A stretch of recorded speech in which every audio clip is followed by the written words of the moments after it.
नमस्कार साथियों, मैं हूं सचिन कुमार निगम। एक बार फिर आपका लाइव क्लास नित्य क्लास में हार्दिक स्वागत अभिनंदन है। दोस्तों कैसे हैं दोस्तों आप?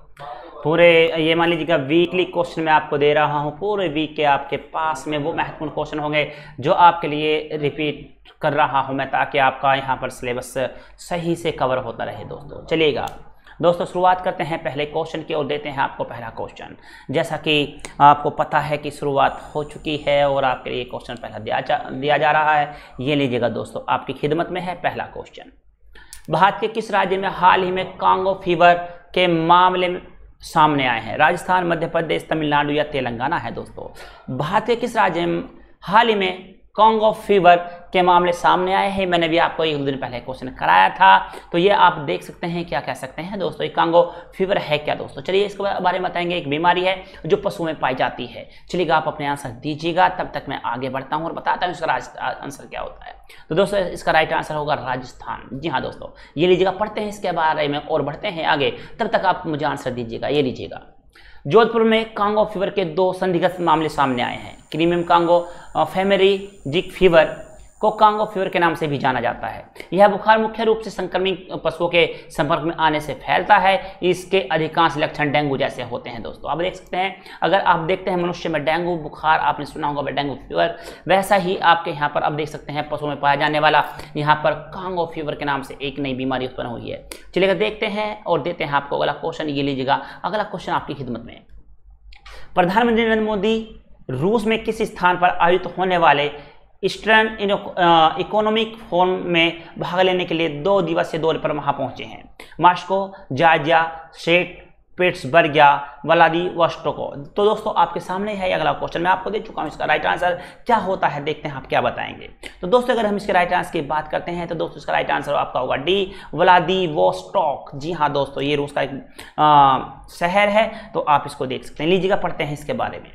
व्लादिवोस्टोक 5वें ईस्टर्न इकोनॉमिक फोरम की शुरुआत व्लादिवोस्टोक में होगी। प्रधानमंत्री नरेंद्र मोदी और रूसी राष्ट्रपति व्लादिमीर पुतिन व्लादिवोस्टोक में एक अंतर्राष्ट्रीय जूडो चैंपियन का भी दौरा करेंगे, जिसमें 6 सदस्यीय भारतीय टीम भाग ले रही है। इस दौरान विभिन्न समझौतों के अलावा तेल और गैस क्षेत्र में गहरे सहयोग के लिए 5 वर्षीय रेड मैप तैयार किया जाने की उम्मीद है। दोस्तों ये लीजिएगा, और हो चुका है आपका महत्वपूर्ण क्वेश्चन। ये आपको अब दोबारा से मैं आपको पढ़ा चुका हूँ और आपको बहुत अच्छे क्लियर हो गया होगा। लीजिएगा अगला क्वेश्चन देते हैं आपको, संभालिएगा। सुप्रीम कोर्ट ने हाल ही में किस शहर की 140 किलोमीटर रेल पटरियों के किनारे बसे 48,000 झुग्गी झोंपड़ियों को हटाने का निर्देश दिया है? दोस्तों ये लीजिएगा, ये मैंने आपको अभी कराया था शनिवार में। पटना, दिल्ली, जयपुर या लखनऊ है दोस्तों। तो इसके राइट आंसर की अगर हम बात करते हैं तो दोस्तों इसका राइट आंसर आपका होता है दिल्ली। जी हाँ, दिल्ली सुप्रीम कोर्ट ने कहा है कि ये आपका 140 किलोमीटर जो रेलवे लाइन दिल्ली में फैली हुई है, उसके किनारे जो 48,000 झुग्गी झोंपड़ियां हैं उनको हटाया जाए, और इस पर बिल्कुल भी राजनीति ना हो और कोई निचली अदालत इस पर कोई स्टे जारी ना करे। तो दोस्तों ये आपके सामने है, इसका राइट आंसर आपका बी होता है। पढ़ते हैं इसके बारे में। ये लीजिएगा, दिल्ली सुप्रीम कोर्ट ने 3 महीने में रेलवे ट्रैक के किनारे से 48,000 झुग्गी वस्तुओं को हटाने का आदेश दिया है। सुप्रीम कोर्ट ने कहा है कि इस आदेश में किसी भी तरह के राजनीतिक दखल नहीं होना चाहिए। कोर्ट ने कहा कि टाइम बाउंस के तरीके इन झुग्गी झोंपड़ियों को रेलवे ट्रैक के बगल से हटाया जाए। साथ ही यह भी निर्देश दिया है कि कोई भी अदालत झुग्गी झोंपड़ियों को हटाने पर स्टे नहीं दे। ये आप देख सकते हैं। अगला क्वेश्चन आपके सामने है।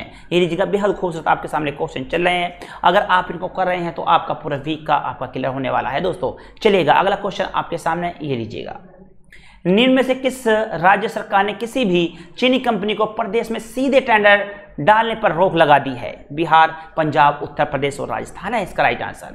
चलिएगा दोस्तों बताइएगा, निम्न में से किस राज्य ने किसी भी चीनी कंपनी को प्रदेश में सीधे टेंडर डालने पर रोक लगा दी है? दोस्तों तो दोस्तों आप देख सकते हैं यहाँ पर कि आप देख रहे हैं जैसे यहाँ पर माहौल चल रहा है, उसी आधार पर आप देख सकते हैं बहुत सारे ऐप्स को यहाँ पर बंद कर दिया गया है। यहाँ पर 89 ऐप अभी कुछ दिन पहले बंद किए गए थे, 120 अब किए जा चुके हैं, और पबजी जैसा यहाँ पर पबजी, रमी जैसे गेम यहाँ पर बंद किए जा चुके हैं। आप देख सकते हैं।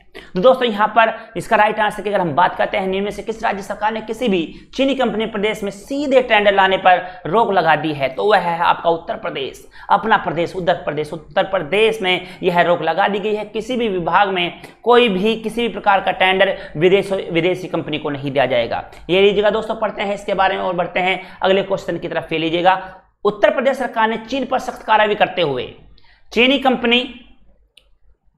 चीनी कंपनी को बैन कर दिया है। योगी सरकार ने प्रदेश के सभी विभागों को इस बाबत आदेश दिया है कि सभी सरकारी विभागों में यह प्रतिबंध तत्काल लागू करने के लिए आदेश किए गए हैं। कहा गया है कि सरकारी खरीद में चीन समेत कुछ निश्चित देशों के बिल्डर्स और कंपनियों को शामिल होने पर रोक रहेगी। बता दें कि इसके पहले योगी सरकार ने कुछ चीनी कंपनी का टेंडर रद्द कर दिया था। दोस्तों ये लीजिएगा, बढ़ते हैं आगे तरफ। आपका अगला क्वेश्चन आपके सामने है, ये लीजिएगा, निम्नलिखित में से किस खिलाड़ी के जन्म दिवस को राष्ट्रीय खेल दिवस के रूप में मनाया जाता है? दोस्तों बताइएगा, मेजर ध्यानचंद है, मिल्खा सिंह है, पीटी उषा है या फिर सचिन तेंदुलकर है? तो दोस्तों आप देखते हैं यहाँ मेजर ध्यानचंद आपके खिलाड़ी से हैं, मिल्खा सिंह आपके रेस से हैं, पीटी उषा रेस से हैं, और यहाँ पर सचिन तेंदुलकर को जाना जाता है गॉड ऑफ क्रिकेट के नाम से जाना जाता है। दोस्तों जी हाँ दोस्तों, अगर हम भारत के इतिहास के बारे में बात करते हैं, क्रिकेट के बारे में बात करते हैं, जो अब तक यहाँ पर रिकॉर्ड बनाए हो, भारतीय क्रिकेट में सबसे ज़्यादा आगे निकला हुआ इंसान है। तो लेकिन दोस्तों भारत का जो राष्ट्रीय खेल है वो आपका हॉकी होता है। चलेगा, इसमें आपके आंसर का मैं जवाब चाहूँगा, निम्नलिखित में से किस खिलाड़ी के जन्मदिन को राष्ट्रीय खेल दिवस के रूप में मनाया जाता है? मेजर ध्यानचंद इसका राइट आंसर होता है दोस्तों ए, मेजर ध्यानचंद। इन्हें हॉकी का जादूगर भी कहा जाता है। ये लीजिएगा, पढ़ेगा इनके बारे में। मेजर ध्यानचंद हर साल 29 अगस्त को देश में महान हॉकी खिलाड़ी मेजर ध्यानचंद के जन्मदिन के अवसर पर राष्ट्रीय खेल दिवस मनाया जाता है। मेजर ध्यानचंद को हॉकी का जादूगर भी कहा जाता है। उन्होंने ओलंपिक में भारत के लिए 1928 से 1932 और 1936 में गोल्ड मेडल जीते थे।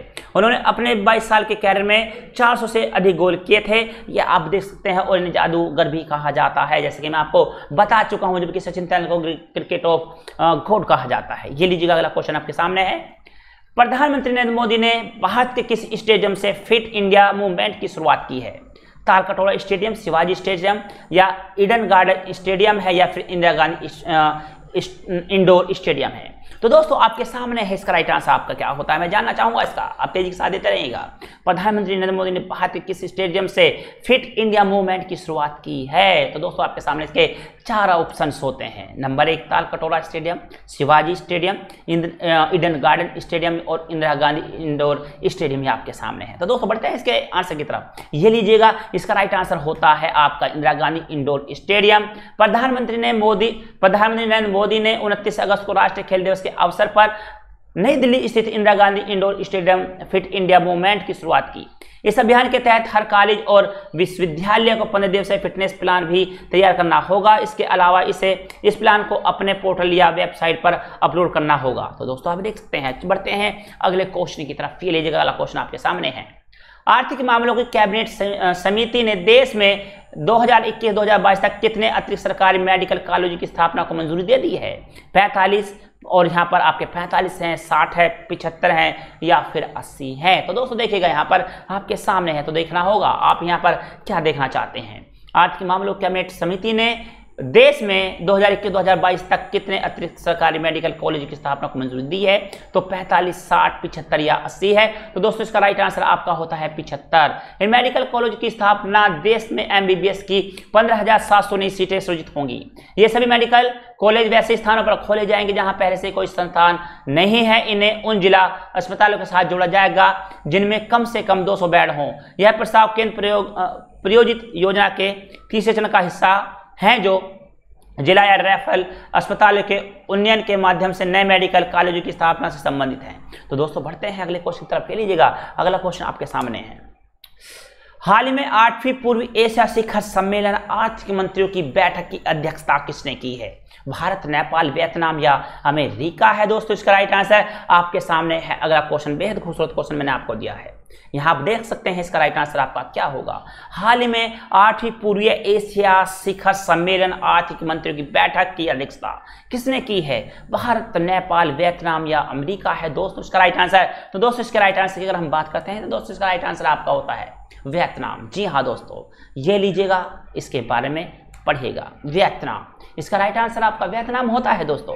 अगला क्वेश्चन देता हूं मैं आपको और बताएंगे आप अगले क्वेश्चन का आंसर क्या देने वाले हैं, हम देखना चाहते हैं। ये लीजिए, पेंसर कॉर्नर द्वारा बनाया गया एक एंड्रॉयड आधारित इन हाउस मोबाइल ऐप है, SBI, CISF या यस या पुलिस। तो दोस्तों आप यहां पर बताएंगे इसका राइट आंसर आपका क्या होता है और इसका राइट आंसर आप क्या देंगे। दोस्तों इसका राइट आंसर आपके सामने है, तो आप यहां देख सकते हैं पेंशन कॉर्नर द्वारा बनाया गया एक एंड्रॉयड आधारित इन हाउस मोबाइल ऐप है। तो दोस्तों बता सकते हैं आप इसका right answer sir SBI, CISF और यस या पुलिस इसका राइट आंसर होता है। तो दोस्तों इसका राइट आंसर अगर आपके सामने, अगर आप चाहते हैं इसका राइट आंसर बताना, तो दोस्तों इसका राइट आंसर आपका होगा, ये लीजिएगा, CISF आपके सामने है। अगला क्वेश्चन आपकी खिदमत में, ये लीजिएगा, भारत और अंतर्राष्ट्रीय शतरंज महासंघ ऑनलाइन ओलंपियाड 2020 के संयुक्त विजेता घोषित किए गए हैं, रूस, चीन, नीदरलैंड या नाइजीरिया। तो दोस्तों इसमें आप बताएंगे इसका राइट आंसर आपका क्या होने वाला है।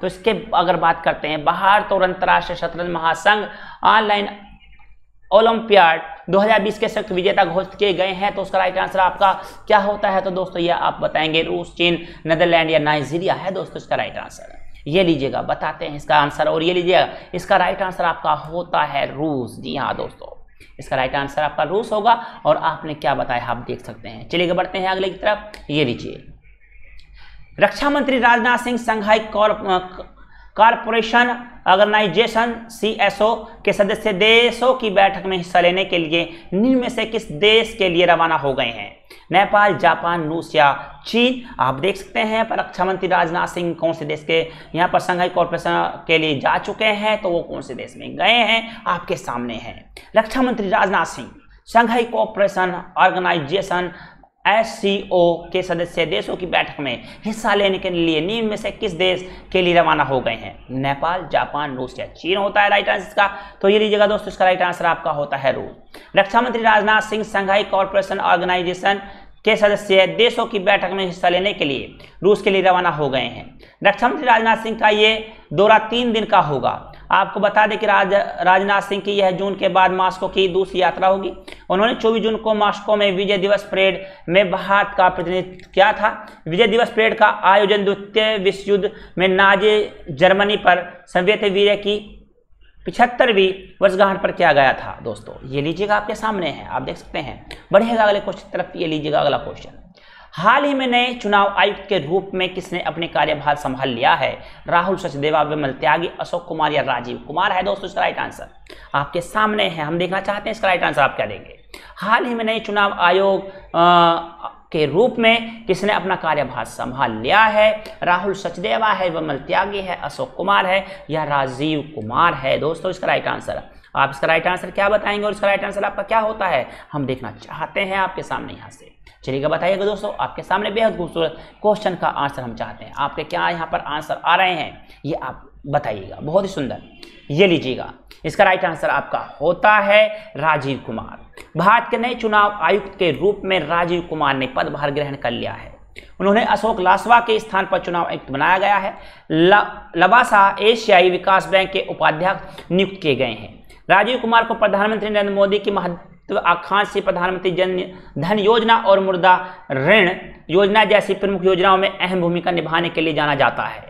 आप देख सकते हैं। चलिए बढ़ते हैं अगले क्वेश्चन की तरफ और देते हैं आपको। दोस्तों जो भी आप देख सकते हैं आपको आंसर क्वेश्चन मिल रहे हैं, उनको एक नहीं दो बार पढ़िएगा ताकि आप अच्छे से उसे याद कर सकें। चलिएगा अगला क्वेश्चन आपके सामने, ये लीजिएगा। केंद्र सरकार ने समूह ग की नौकरियों में निम्न में से कितने नए खेलों को शामिल कर उनको स्पोर्ट कोटा के तहत नौकरी देने की घोषणा की है। आपके सामने है, ये बहुत ही सुंदर क्वेश्चन आपको दिया गया है। अब से पहले 42 गेम हैं जो इसमें रखे गए हैं, लेकिन अब नए 20 को और जोड़ा गया है। दोस्तों केंद्र सरकार ने समूह ग की नौकरियों में निम्न में से कितने नए खेलों को शामिल कर उनको स्पोर्ट कोटा के तहत नौकरी देने की घोषणा की है। तो दोस्तों आपके सामने 20 नए खेल हैं, 25 हैं या इसमें 30 है। इसका आंसर आपका 35 होता है। तो दोस्तों बताइएगा इसका राइट आंसर आपका क्या होने वाला है। जी हाँ दोस्तों, ये लीजिएगा क्वेश्चन आपको देते हैं, पहले देते हैं इसका आंसर और पढ़ते हैं इसके बारे में, उसके बाद चलते हैं अगले क्वेश्चन की तरफ। 20 नए खेल। केंद्र सरकार ने समूह ग की सीधी भर्ती के लिए 43 खेलों की सूची में 20 नए खेल शामिल किए, 42 नहीं था, 43 था, सूची में नए खेल शामिल किए गए हैं। इनमें बल्लम, मलखम्ब, रग्बी, रस्साकशी, बेसबॉल, रस्साकशी, बास्केटबॉल, पैरालिम्पिक व पैरासियाड खेल शामिल हैं। यह आदेश कार्मिक मंत्रालय ने जारी किया है। इसमें पहले केंद्र की लिस्ट में क्रिकेट, बैडमिंटन और बॉक्सिंग समेत कुल 43 खेल शामिल थे। सीधी भर्ती में इन 63 खेलों के उन प्लेयर्स को फायदा मिलेगा जो राज्य या देश के लिए नेशनल या फिर इंटरनेशनल लेवल पर खेल चुके हैं। जी हाँ, तो आप देख सकते हैं पहले यह संख्या आपकी 43 थी, लेकिन अब यह 20 को और बढ़ा करके 63 कर दिया गया है दोस्तों। चलिएगा अगला क्वेश्चन आपको देते हैं। बेहद खूबसूरती के साथ में बढ़ते हैं अगले क्वेश्चन की तरफ। अगला क्वेश्चन आपके सामने होगा, तो दोस्तों बताइएगा अगले का आंसर क्या होता है। ये लीजिए, सुप्रीम कोर्ट ने किस मंदिर के शिवलिंग में पंचामृत चढ़ाने पर रोक लगा है? बताइएगा, सुप्रीम कोर्ट ने किस मंदिर की शिवलिंग में पंचामृत चढ़ाने पर रोक लगाई है? यहाँ पर गणेश्वर महादेव मंदिर है, महाकालेश्वर मंदिर है, केदारनाथ है या लिंगराज मंदिर है दोस्तों। तो बताइएगा यहाँ पर किसकी आप बात कर रहे हैं, यहाँ पर यह आंसर क्या इसका बनता है? केदारनाथ है, लिंगराज है, महाकालेश्वर मंदिर है या फिर गणेश्वर महादेव मंदिर है दोस्तों। आप देख सकते हैं यहाँ पर किसका आंसर क्या आने वाला है, इसका आंसर क्या आने वाला है। चलिएगा बताइएगा दोस्तों, आपके सामने है क्वेश्चन।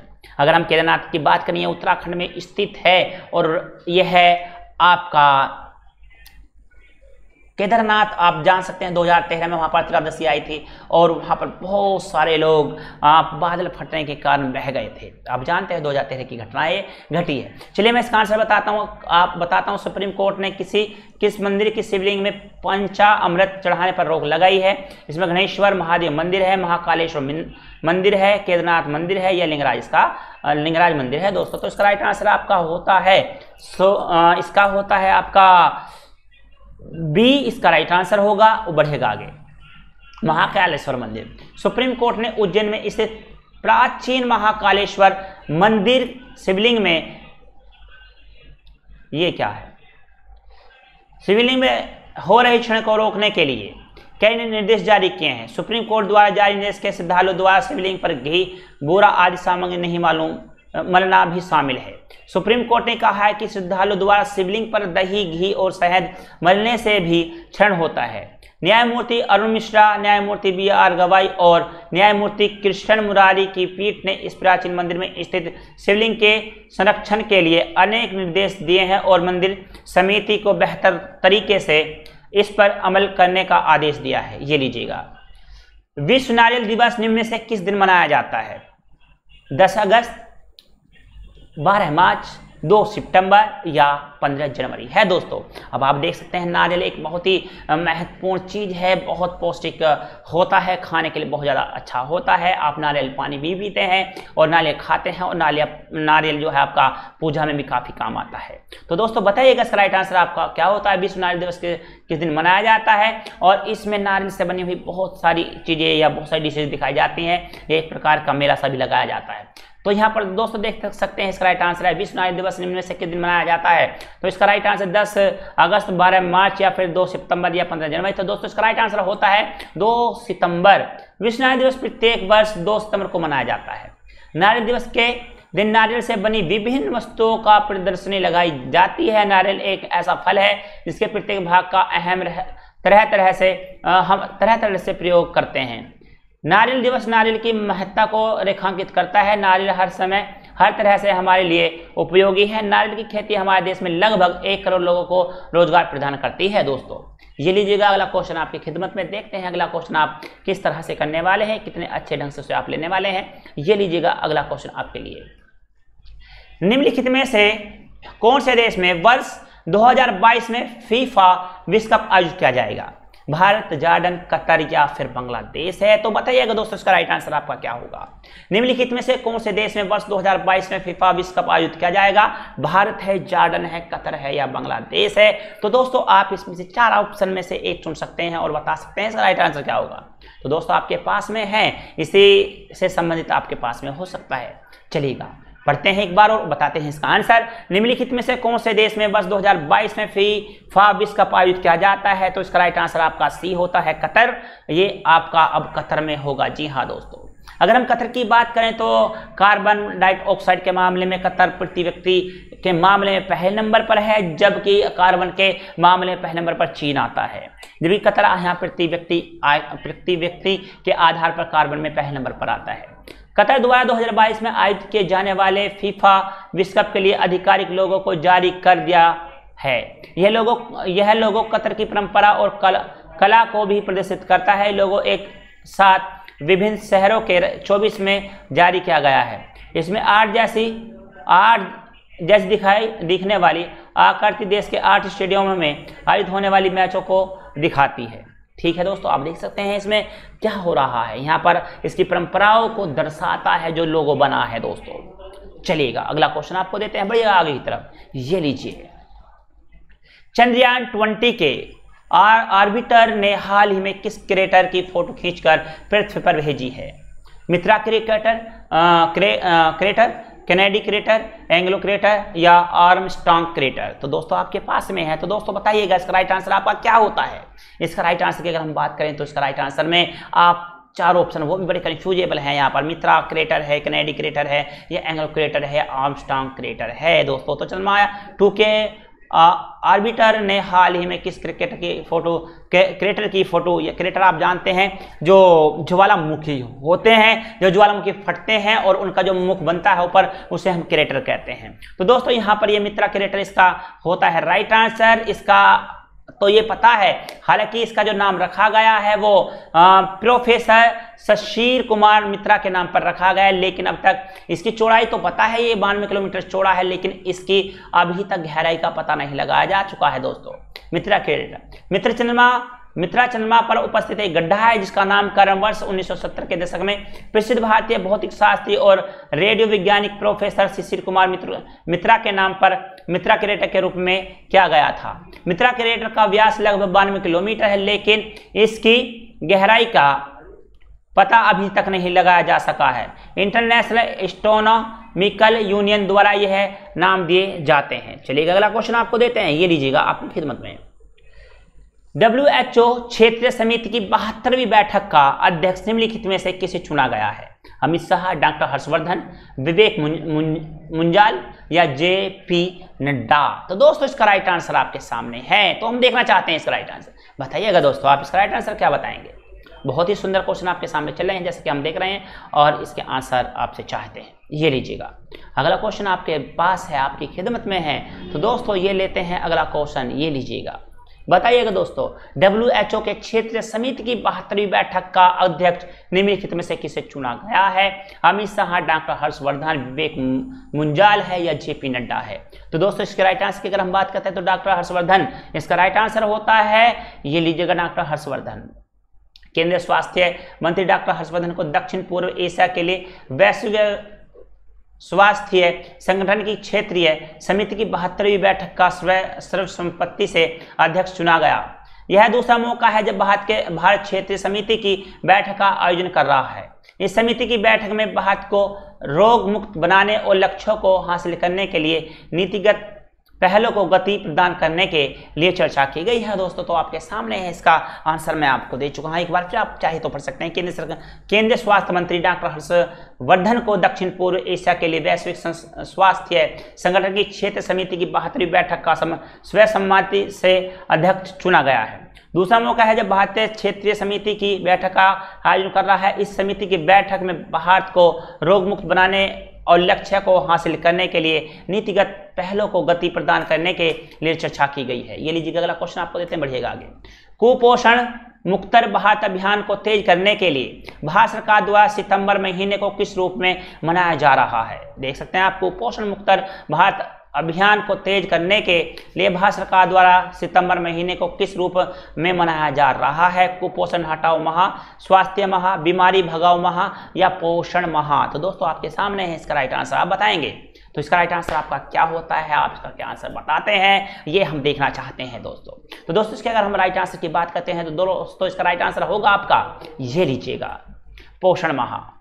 कुपोषण की समस्या से निपटने, मोटापे की समस्या दूर करने तथा कुपोषण मुक्त भारत अभियान को तेज करने के लिए भारत सरकार द्वारा सितंबर महीने को पोषण माह के रूप में मनाया जा रहा है।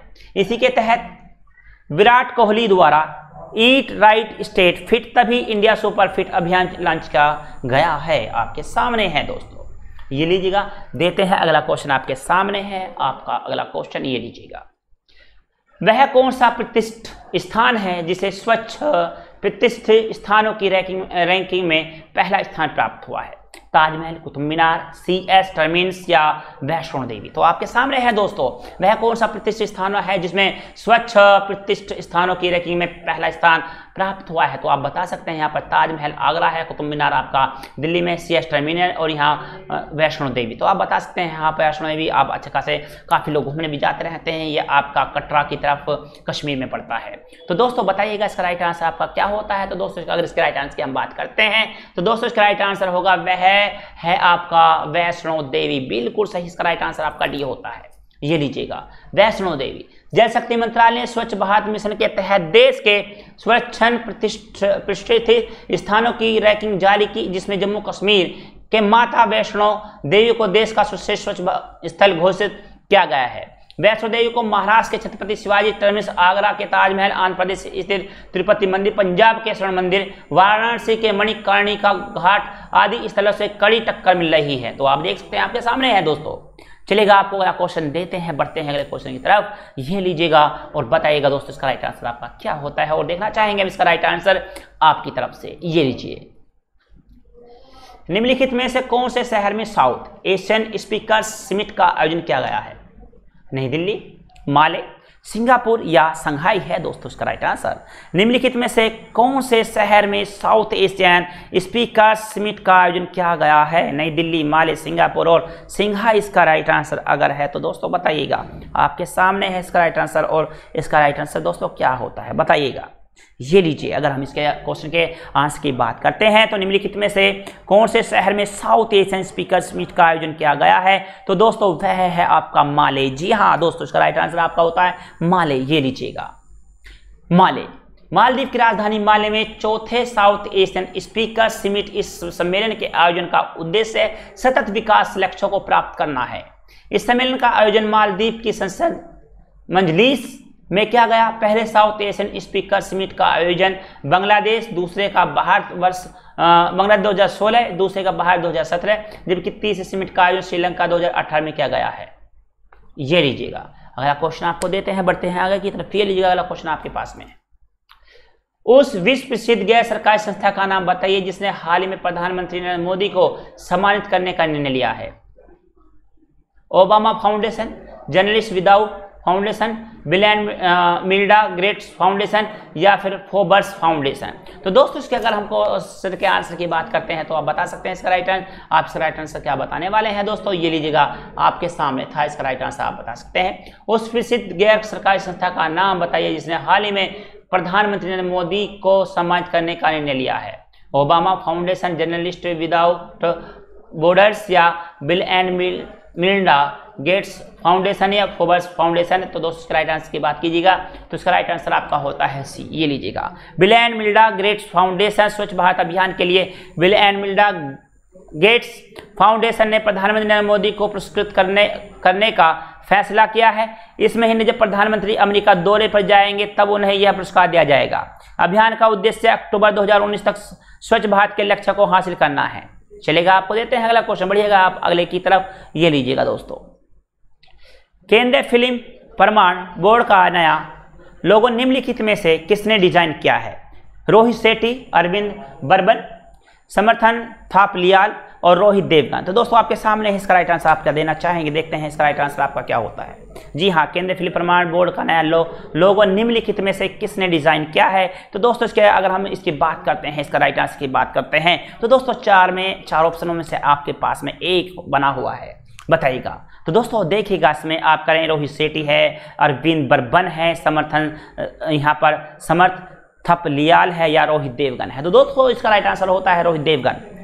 केंद्रीय फिल्म प्रमाण बोर्ड CBFC का नया लोगो नेशनल सिक्योरिटीज डिपॉजिट लिमिटेड की टेक्निकल सपोर्ट टीम के साथ मिलकर डिजाइन रोहित देवगन ने तैयार किया है। इसमें एक QR कोड भी है जिसे कई तरह की जानकारियां हासिल की जा सकती हैं। दोस्तों आप देख सकते हैं। बढ़ते हैं अगले क्वेश्चन की तरफ और देते हैं अगला क्वेश्चन आपको, ये लीजिएगा।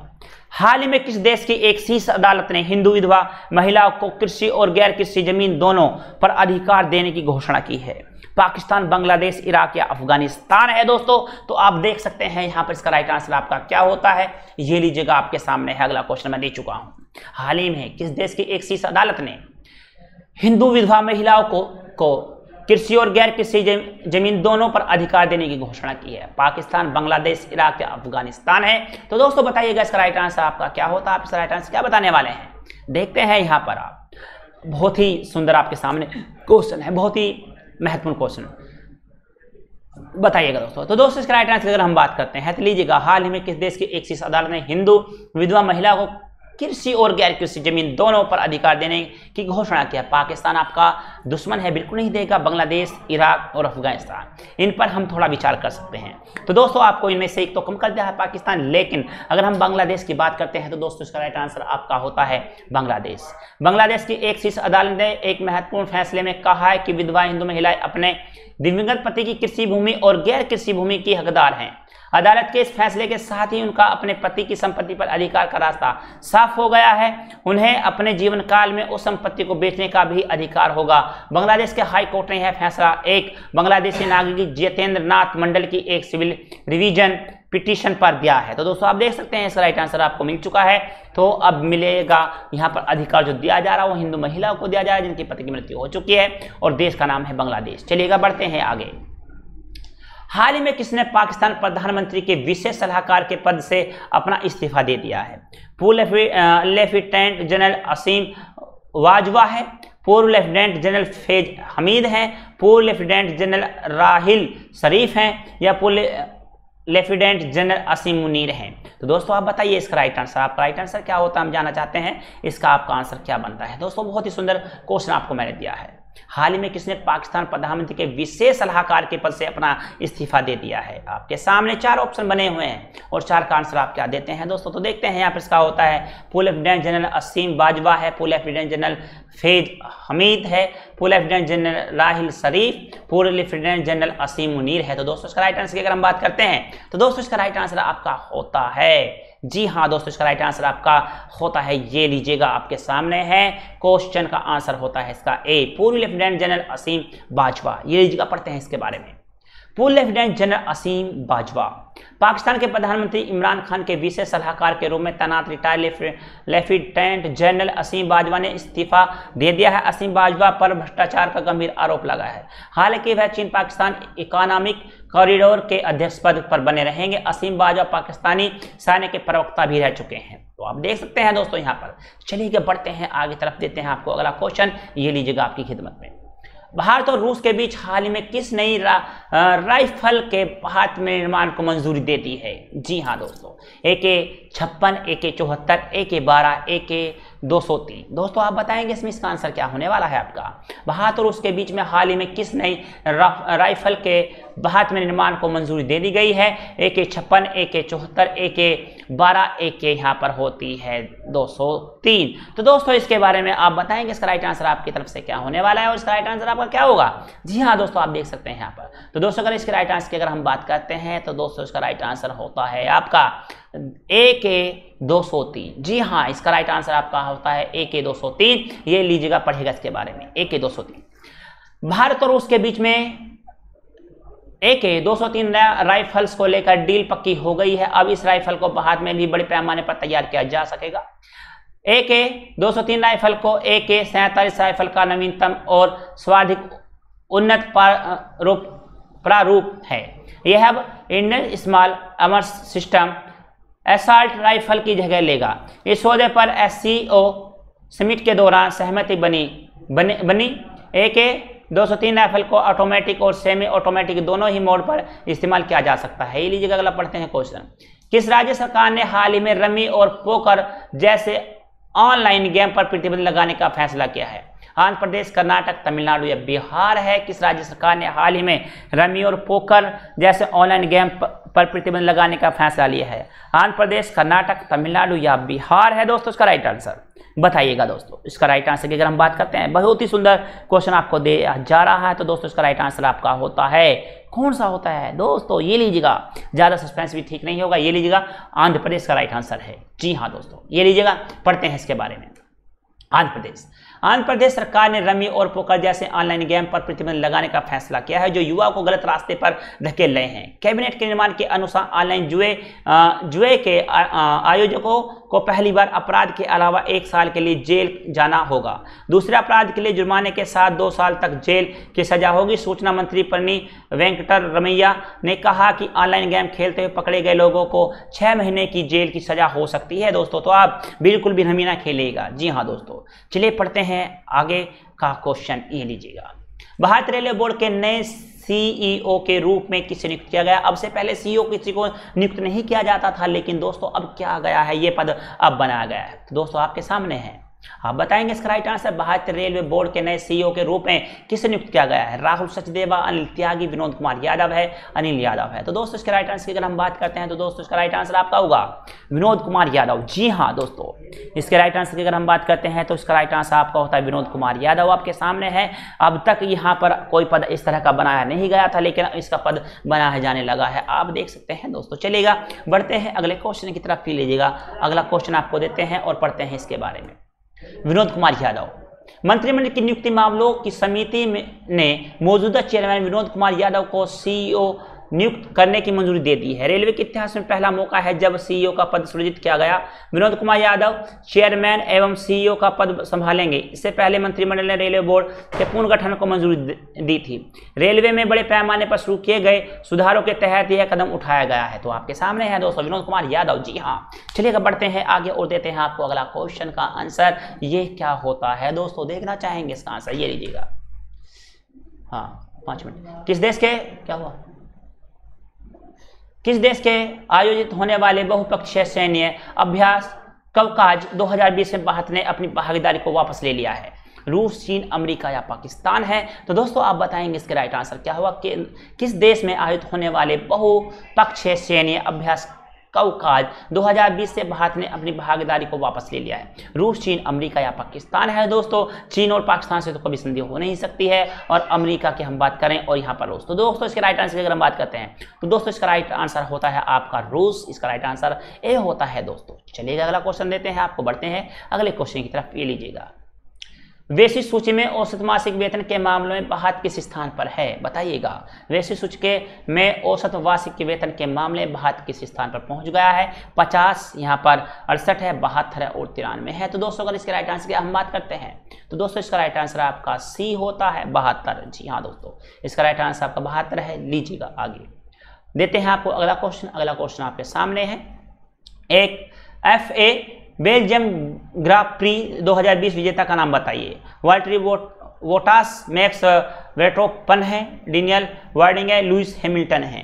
तो दोस्तों अगर हम इसके आंसर की बात करते हैं तो बताइएगा दोस्तों इसका राइट आंसर आपका क्या होता है और आप क्या बताने वाले हैं दोस्तों। चलिए आप जब तो बताते हैं, बढ़ता हूँ आगे। इसका राइट आंसर आपका होता है, ये लीजिएगा, इसका राइट आंसर है लुइस हैमिल्टन। बिल्कुल सही आंसर आप लोगों ने दिया है। चलिएगा बढ़ते हैं आगे। अंतिम क्वेश्चन आपके सामने आपके समक्ष रखता हूं और लेता हूं आपसे विदा। परमाणु परीक्षण के खिलाफ अंतर्राष्ट्रीय दिवस किस तिथि को मनाया जाता है? 29 अगस्त, 30 अगस्त, 2 सितंबर या 1 सितंबर? तो दोस्तों अगर इसके आंसर की बात करते हैं तो इसका राइट आंसर आपका हो जाता है, ये लीजिएगा, पढ़ते हैं एक बार। परमाणु परीक्षण के खिलाफ अंतर्राष्ट्रीय दिवस किस तिथि को मनाया जाता है? तो दोस्तों इसका राइट आंसर आपका होता है 29 अगस्त। तो दोस्तों आज थे ये आपके पूरे वीक के, ये प्रथम वीक आपके हुए हैं सभी यहाँ पर क्वेश्चन जो बड़े महत्वपूर्ण हैं। दोस्तों आप इस PDF को डाउनलोड कर सकते हैं हमारे टेलीग्राम नित्य क्लासेस के नाम से, आप वहाँ से PDF इसकी प्राप्त कर सकते हैं और आपसे पढ़ सकते हैं अच्छे से, क्योंकि यह पूरे हफ्ते का आपका कलेक्शन है दोस्तों। चलेगा अभी हम आपको पहले पर डे में आपको यह क्वेश्चन कराता हूँ, फिर उसके बाद में आपको वीकली कराता हूँ, और जैसे ही यहाँ पर मंथ खत्म होया करेगा तो मैं मंथली का भी आपको एक साथ करा दिया करूंगा दोस्तों। चलिए इसी के साथ में सचिन कुमार निगम आपसे लेता हूं विदा और मिलता हूं अपने समय पर अगले दिन कल यानी कि आने वाली कल 7:20 पर, और आज ही दोपहर आपसे मिलता हूँ 12 बजे। तो दोस्तों तब तक के लिए good day, good luck, goodbye और जय हिंद।